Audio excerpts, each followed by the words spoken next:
అధర్మస్య తదాత్మానం సృజామ్యహం. పవన్ కళ్యాణ్ గారు కర్కాటక లగ్నంలో పుట్టారు. లగ్నంలో శుక్రుడు, గురుడు, కుజుడు ఉన్నారు. కుజుడు నీచ రాశిలో ఉన్నాడు. నవమ స్థానంలో చంద్రుడు, శని, తర్వాత ద్వితీయంలో రవి, బుధ, కేతువులు ఉన్నారు.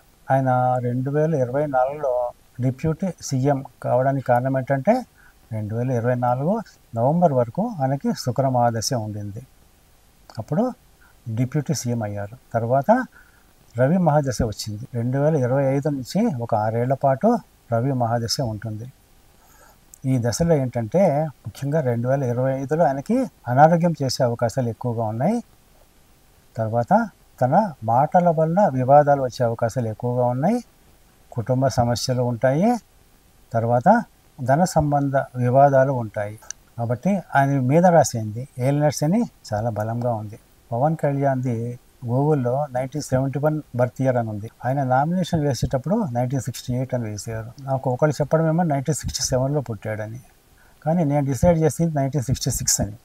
దాని ప్రకారమే ఈ ఫలితాలు చెప్పడం జరిగింది. అభ్యుత్థానం అధర్మస్య తదాత్మానం సృజామ్యహం.